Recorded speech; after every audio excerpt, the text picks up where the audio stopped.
Greetings, friends. Today we have one more coach with us, and this time we have a global professional with us, and that's none other than Anamika. Thanks for joining for today's conversation, Anamika. Thanks, Kiran. Great to have you. Pleasure to be here. Yeah, same here. More so on our end to have a new coach. And speaking about Anamika, in short, she comes with 20 plus years of global exposure, working in for-profit and non-profit space as well. She's a finance professional and a business leader. With that, I hand over the stage to Anamika to quickly share a little about herself so we can begin. Thanks, Kiran.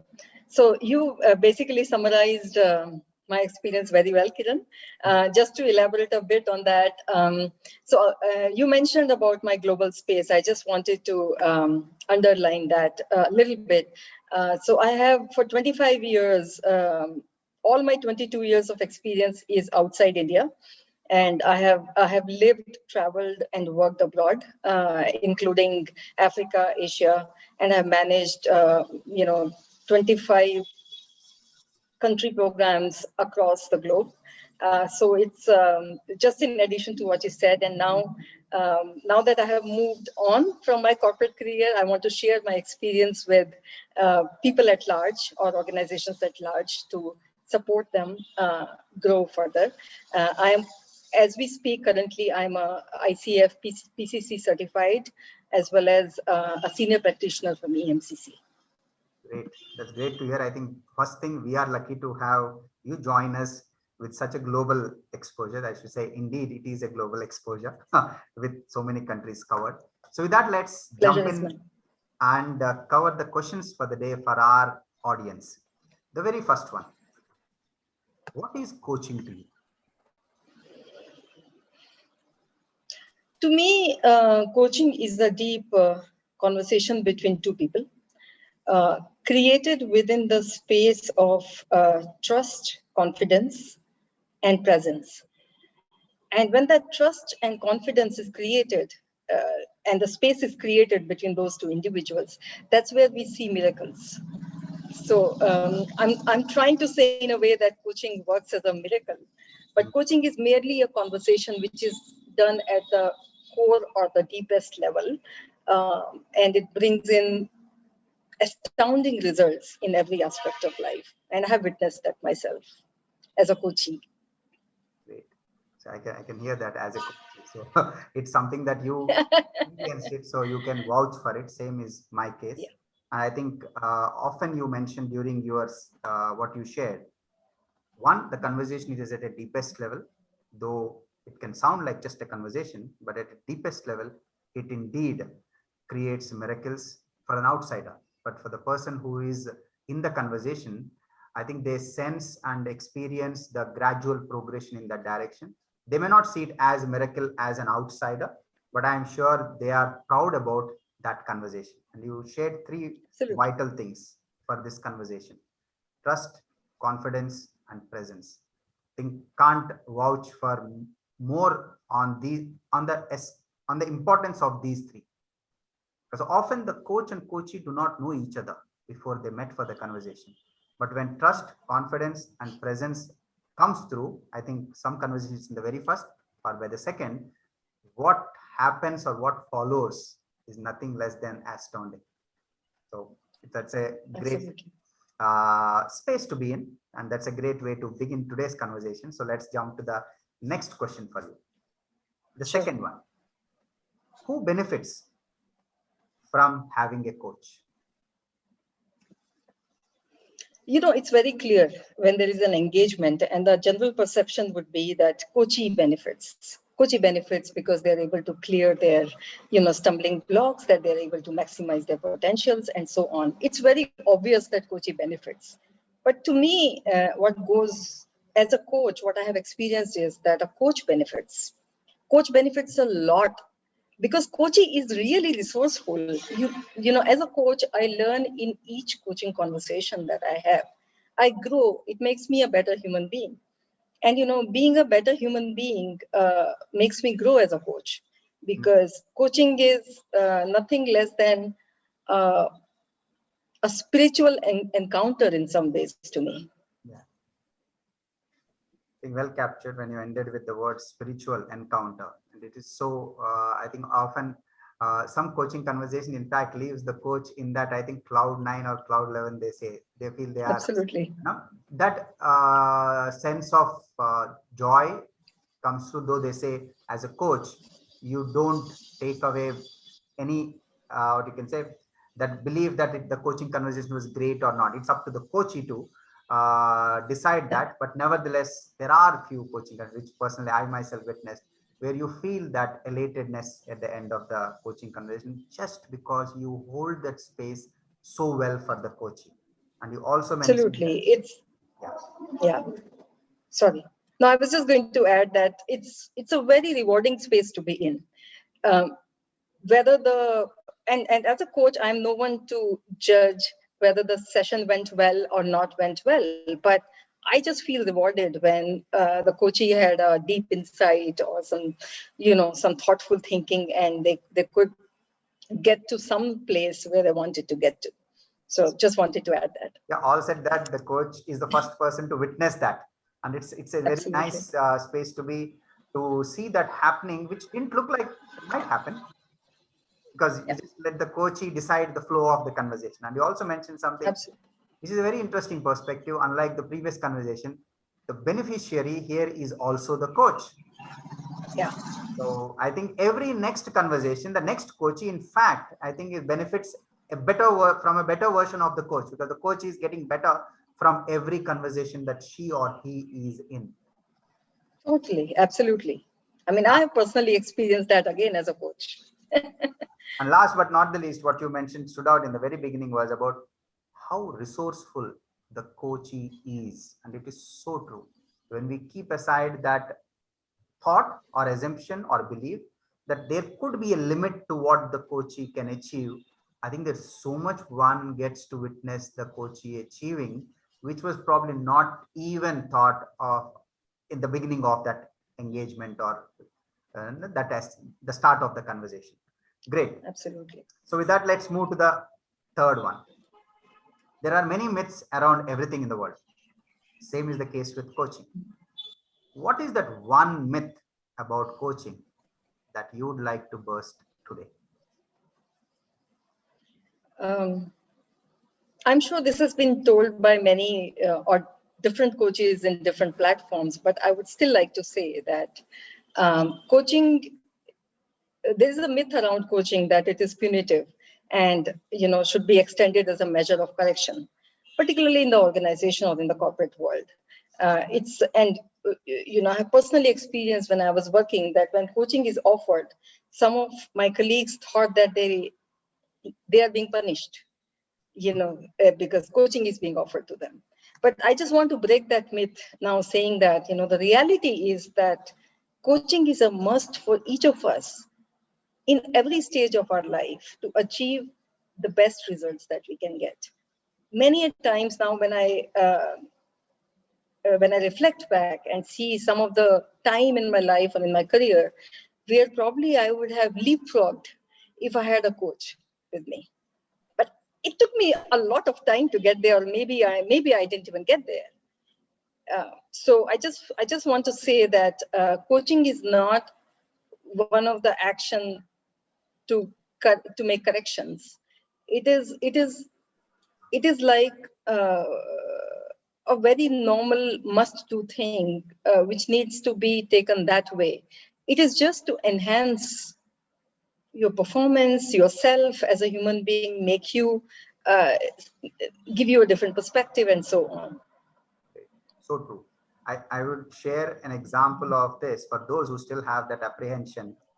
Yeah. When I was reading this book called Trillion Dollar Coach, Eric Schmidt, who was the CEO or the head of Google, at one point when he was recommended to have a coach, and it was none other than Bill Campbell, who's considered to be, he's called a trillion dollar Yeah. coach because he coached Steve Jobs and he also coached the leadership of Google.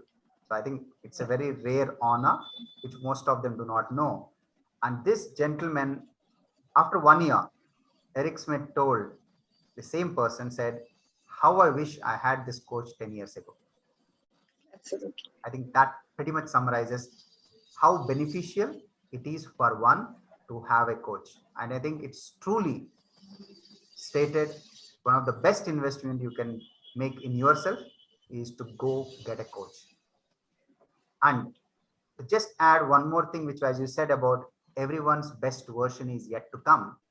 If you are good, you can get better. If you are better, you can get to best. And if you are best, you probably can get to the legendary status. Standing examples are Steve Jobs and Eric Schmidt in their individual capacity, what they achieved in a limited career span. With that, I'm sure this would resonate with most of the coaches and who also have become coaches and all those who experienced coaching. So then let's move to the next question.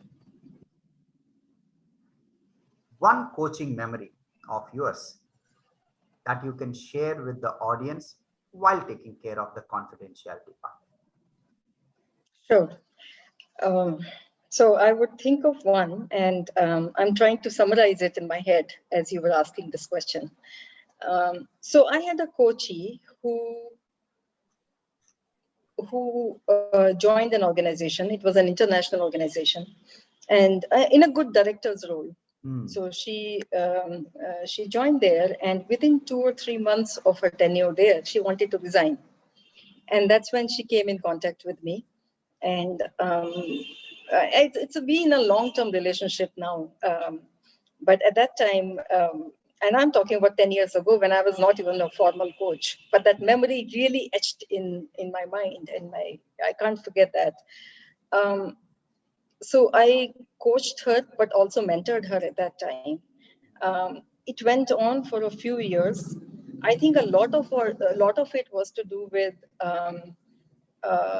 dealing with difficult people, managing with confidence, managing team dynamics, setting yourself up as a leader in a way who believes in team delivery rather than individual delivery, and so on.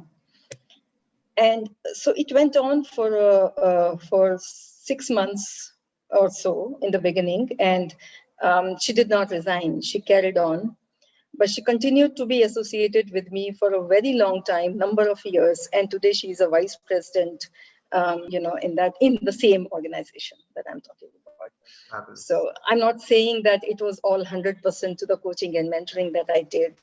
Definitely, she had it in her, but it was just those small little stumbling blocks that she was feeling from time to time, which she could settle or address while she was in contact with a coach. That helped her grow and helped her sustain her success and growth. It's so true that, however, sometimes that small thing makes that big difference, that small conversation. Yeah.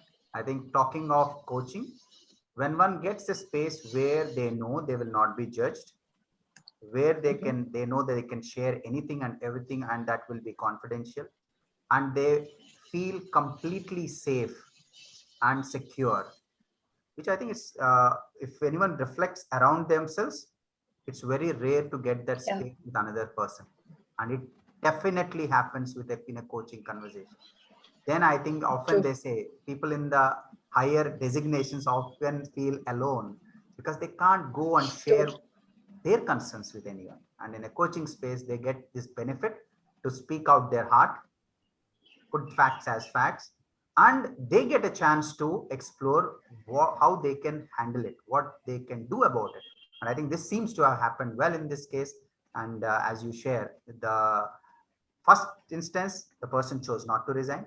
Second, the person continued to go ahead and be a successful professional. Itself is a validation that everything she did supported her at that stage, including coaching. So great to hear that experience from you. So with that, let's move to the next question.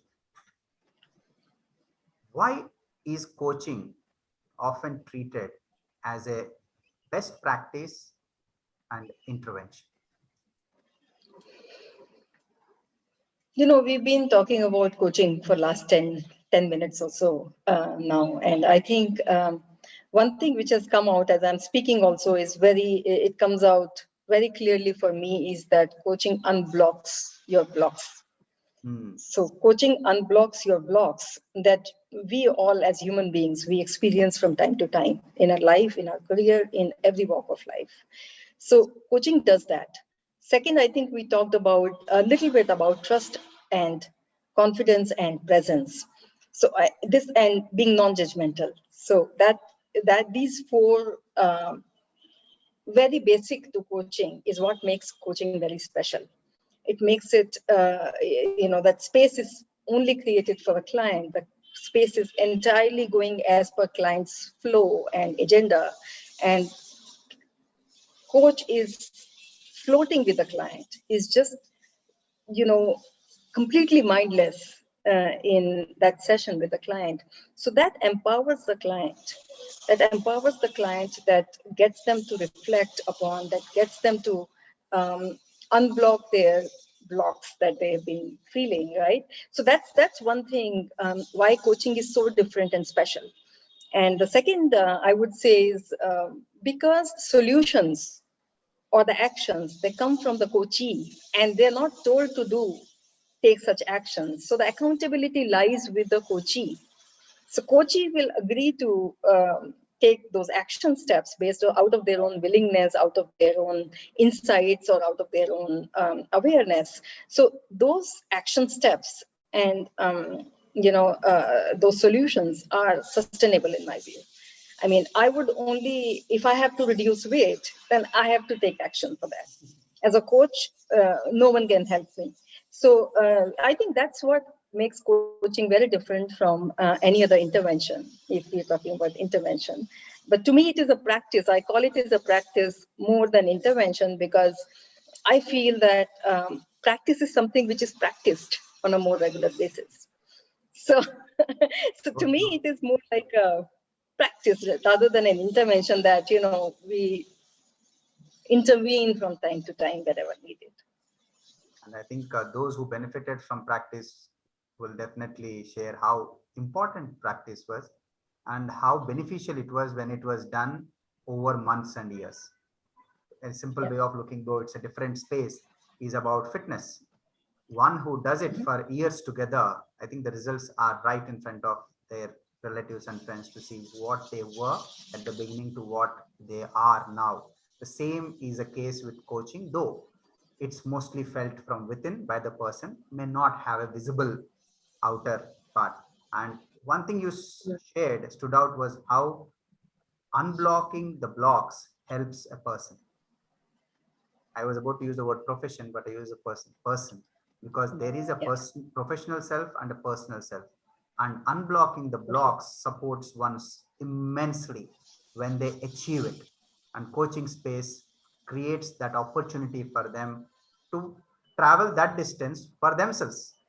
You also pointed out it is coming from within and the decisions are taken by themselves and they take accountability for success, failure, or course correction, because it's not an end game.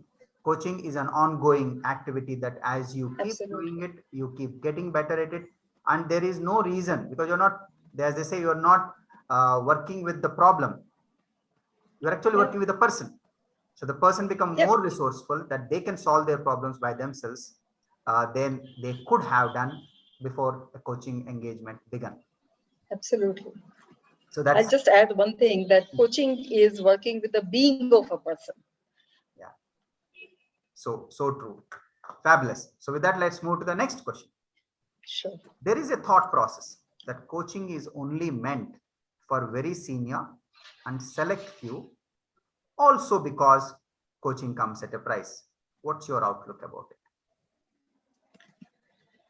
Well, I think there's definitely some element of truth in that, particularly with the organizations. Coaching comes at a price, yes. So it is prioritized for the senior leaders, yes.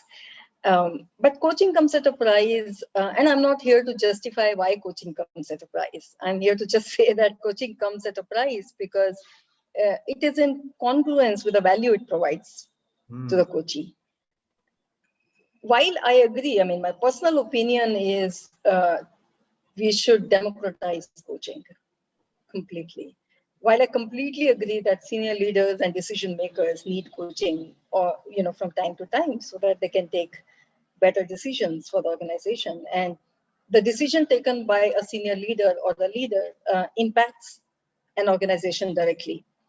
But that said, I am one of the coaches who is all for democratization of coaching. I would like to coach a junior manager, a manager. I would like to coach a young professional.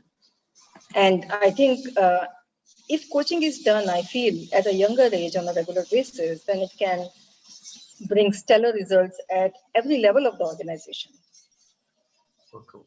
Because the value that the leader is deriving from coaching may or may not trickle down to the bottommost level. Message may trickle down, but the value may not trickle down. So unless either we create the internal coaches who can work, with all the levels in the organization, I'll actually go one step extra mile and say that we should make coaching as a part of the curriculum for the colleges and for the senior schools at least. Very interesting perspective. I think that will set the stage for a lot of good to happen, because a lot happens once an individual gets into their job. And if they have got a taste of coaching in their formative years, that is at least at the college level, at least they know the benefit of coaching. Because of not having that introduced at that level, I'm able to reflect that for next 5 years, because the organization chooses not to invest in coaching for an junior employee, they lose out on the benefits of having a coach for around 5 years at least. Imagine the human capital, as organizations say, the most important asset is human capital. So I think if it happens at a college level, we effectively have ensured that even if the organization doesn't invest, I think the individual will go for a coach to make sure that they don't lose out. And as you mentioned, democratizing, I think, coaching and making it accessible to all can immensely benefit in today's environment, because that miracles can happen at any level, at entry level, because ideas are no one's property. And that idea could, in fact, comes more often nowadays with someone who comes with a fresh mind, with no, what you can say, blinds. So I think no baggages, multiple reasons for recommending coaching at a individual level at a younger stage, or even team coaching. Some organizations started having team coaching, which is spreads the benefit to the team, and it still brings the goodness of getting the taste of coaching. And you also added something which was very important in the beginning. Anything that comes without a price, I think we all are sure it doesn't get value. And more than that, the value that comes through coaching is in congruence with the price that is being paid. That is a definite yes for almost all of the coaching conversations. So as long as the organization sees value, why should they not invest? And I'm sure today's organizations are keen about investing where there is ROI. And I think they should definitely consider this to pass on this benefit and opportunity for the younger staff, and then count the ROI. So great. Thanks a lot for that. Thoughts on this. With that, we come to the end of the questions. But however, we have a bonus question that you need to support us with. And that's, given an opportunity, what is that one advice that you'd like to give for the wannabe coaches? Can I give two? Sure, welcome. Okay. Because it's one is wannabe coaching, or those who are sort of in the coaching training at this point. Just a couple of those. First, coach the being of the person, not the person. Person will get coached themselves. And second is imbibing the goodness of a better human being would lead to you being a better coach. So true. I think those short, they remain very powerful. I think the coaching the being of a person will bring in that much of capability from within of that coachee, that I think they get ready to handle anything that comes their way. So that way, there is no specific thing that they need to get prepared for. They leverage their resourcefulness to be ready for anything. Absolutely. I mean, even if you're coaching a CEO, the CEO is also a human being. And most of the stumbling blocks are at being level, not at the CEO position level so much. True. So that's why it's really important to focus on the being level of the person. And also the goodness, what you mentioned, Yeah. coach who takes this journey as a continuous growth, or I can say progression of their own identity, I Yeah. think goes on to benefit so many coaches. As someone with around 300 hours of time so far, I can seriously vouch for it that in every coaching, the coach makes that one more step of progress in being a better coach. I think there is no the gold standard or a platinum standard. Say, okay, you Yeah. arrived here. I'm sure Yeah. all the successful coaches will vouch for it that it's a journey without an end. It's only that the Absolutely. clock ends on their journey, Absolutely. but the learning doesn't end. And it's a beautiful space. Completely. And as I said, a selfish gain here, you get paid and you get better. What's To more get better. benefit there? And Absolutely. what more can be a no, way to benefit from doing a particular thing that is of natural liking to you. So happy to be a coach Yeah. on that front. So great. Yeah. Thanks a lot for Totally. all the responses and sharing insightful information. So before we wind up, a quick question. For all the audience who are interested to get in touch with you, what would be the easiest way they can get to Anamika? They can get to me by my phone number, by WhatsApp.